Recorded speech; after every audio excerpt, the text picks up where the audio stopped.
Neil's mix and turns the regular guitar up in Geddy's mix a little bit. That's what it does. So during our month-long rehearsal phase at the beginning of the tour, I would be working at my console, and as the band would say, change something during a course of a song, Neil might come up and go, you know, during Far Cry, during the solo, I want to hear the guitar samples, because there is a guitar sample that they use for timing. It's the main guitar riff while Alex solos over it. And I want to hear that, but that's the only time I want to hear it.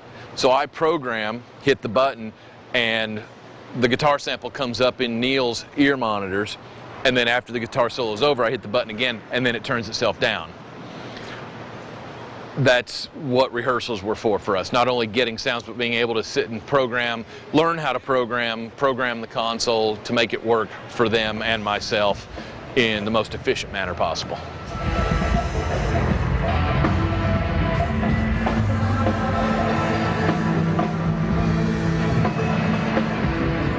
During a sound check, the band will come out.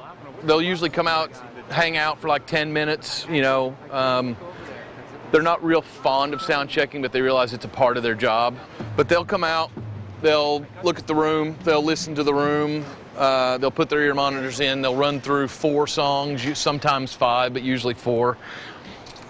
We'll make sure that every instrument gets used so they can physically hear every instrument being used during the sound check, so it gives them confidence when they come out. For the show, everything's going to work and is in its proper sonic location for them and for Brad. They'll do 3 songs, and the 4th song is usually in something that most tours do. You'll finish with the first song of the night. Whatever the opening song is what you'll finish sound check with, so that way when they walk away from the stage, as close as it can be, the difference between hearing a 15,000 seat arena empty versus a 15,000 seat arena completely full of screaming people, it'll be as close as it can be. Just taking those variables out. Ever since I started doing this, I have 5 minutes of a mild panic right before the show starts. That somehow I've forgotten everything, and what I found I do is I'll spend a couple minutes before the show starts and close my eyes and in my mind mix the first song. Just sort of go through the motions of it.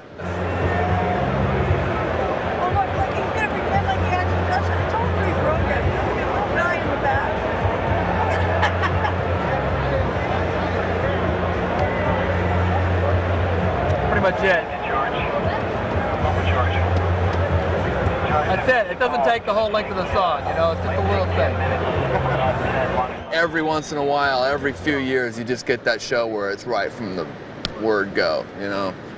Hard to do, but it happens, and that's really rewarding. I think I've had 6 or 7 of those ever, where it was just right from the beginning great and all the way through, you know. But we judge ourselves pretty harshly too, you know. I have the best job in the world. I get to watch rock shows every night for a living. When you really feel it is when the house lights go off, and it's not so much as what's happening up here as much as it's happening what's happening out there for me. There's something really special about house lights out and the roar of the crowd. In 5, 4, 3, 2, 1, and roll.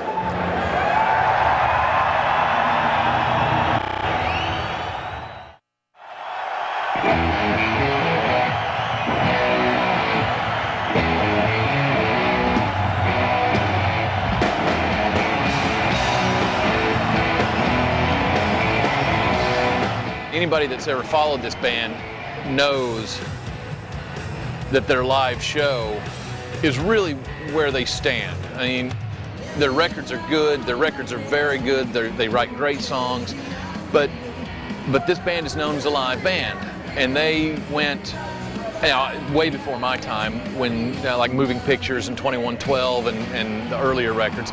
These guys were doing 230, 240 shows a year. I mean, that's an assload of shows. But they're coming up here, and for rock musicians, you know, still performing at the level that they are, they're just amazing musicians. I like the music, but you know, I have a technical involvement with the music. It's not just me sitting here listening to it. It's more complicated than that. But you know, if in the end, if the sound's good and the crowd's into it, and you know, everybody walks out humming the songs, that's it. And that's most of the time. You know, most of the time we make most of the audience happy.